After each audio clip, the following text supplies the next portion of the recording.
Hello, everybody. Hello, everybody. Hello, hello, hello, everybody.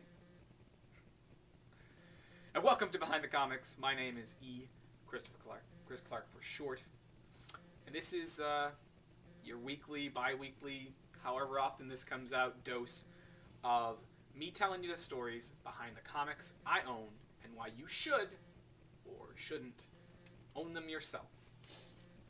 We're doing a little bit of DC this week on Geek Force 5. If you're not aware, Geek Force 5 is now changing it up each week based on what you, the viewer, reader, listener, are interested in at the moment. So whatever you're geeking out about at the moment, come over to geekforce5.com.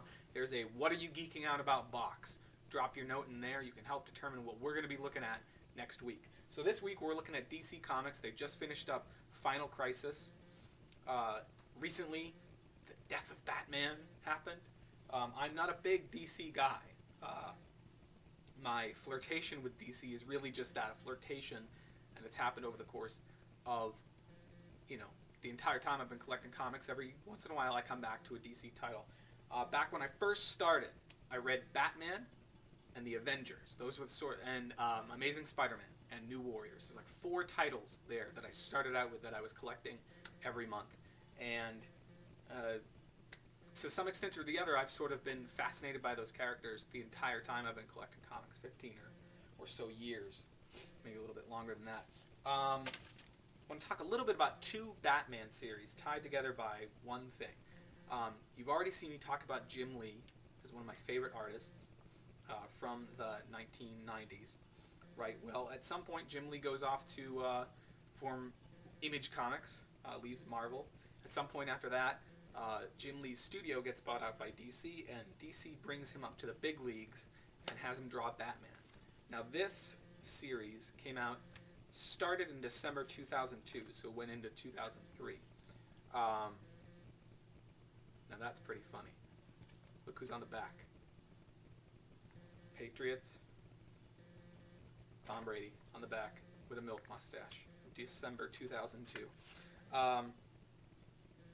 So, in December 2002, or before that, because obviously they had to get him started real early, because the guy takes a long time to draw. 2002 starts this series, written by Jeff Loeb, who I know people don't like Jeff, I think. Not a lot. Some people do. Some people complain about him a bunch. Anyway, so it's this 12-issue series. 12 issues? I think it's 12 issues. Starts in 608, goes to 619. So it, I don't know, it's about 12 issues. And basically allows Jim Lee to tackle all of the Batman characters, right? Like, he starts off, he's got Batman in here, he's got Catwoman, Killer Croc, you get Poison Ivy in the second issue, right? Catwoman on the other side. Back to some Killer Croc. Catwoman again. Then check this out. Supes. Superman makes an appearance. So basically this is just DC. They've picked up Wildstorm, Jim Lee's company, and they're going to get one of the best artists around to draw all of their characters. And that's going to sell a bunch of books. And it did. It sold them to me. And the nice thing about this series, as I remember it, it's been a while since I picked it up. Here we get the Joker, right? The original Robin, Nightwing. The nice thing about this series is that I remember the writing being pretty strong, and I think it was maybe not acclaimed for the writing, but it was a pretty good series. We get Batman fighting in the cemetery a bunch. We get Batman mourning Robin, the second Robin, which is one thing that he's always sort of all about. And then we get Batman and the current Robin. And basically this all has to do with some villain called Hush, I guess, is his name. That's the name of the story. And I think the villain has something to do with, and Clayface. I don't know, it's been a long time since I've read it. A absolutely wonderful, painful kind of scene between Superman and Batman, where Superman burns something out of the back of Batman's neck. And all you get, you don't see it, but you see the handshake. Subtle little things like this. It is not all about the splash page. It's about the storytelling in this series. And that was one of the things I liked about it. One of the reasons I think it was a big seller. Everyone likes Jim Lee, likes to see a great artist draw a bunch of characters. But, flip side of that.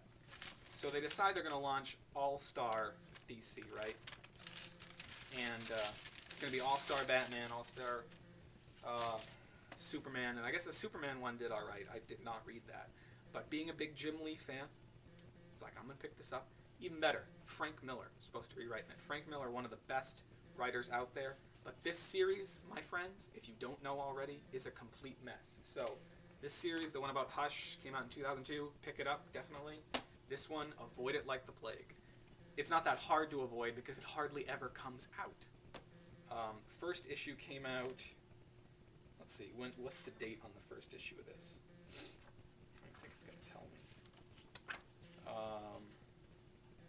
2005 or so. It is still not done. They have made it to issue 10 as of August 2008. I believe it was August 2008 that this came out. Let's see if we can find a... Yeah. Well, that was when it was dated. But there's advertisements for things that came out in June. So here again, you get Jim Lee getting to draw some awesome stuff. The young Robin. Hot redheads. Lots of awesome stuff. But the story, I don't know what Frank Miller was trying to do. I still don't. Most people don't. He gets to bring in even more folks in here. He gets to bring in Black Canary. He gets to draw Black Canary. He gets to draw a bunch of stuff here. Joker's in here somewhere. Batgirl. Awesome Joker. I mean, the art is, if you like Jim Lee, the art is great. But the story just miles away from the 2002 story that Jim Lee illustrated. So, yeah, I love Batman as a character. I mean, I think he's a great character. There's a reason that Batman Begins and The Dark Knight are so successful. But comics for me have always been hit or miss. I collected for a while, collected these. I'm still waiting for the end of Batman and Robin. Maybe it will make sense by the end. Who knows? But Batman, it's hit or miss. You know, talk to your friends who read comics if you're thinking about going out and buying one. There are great series, there are not so great series, but there are series for everyone. There's definitely a Batman graphic novel or comic book series out there for you. We'll leave it there for today on Behind the Comics, and I'll catch you on the flip side.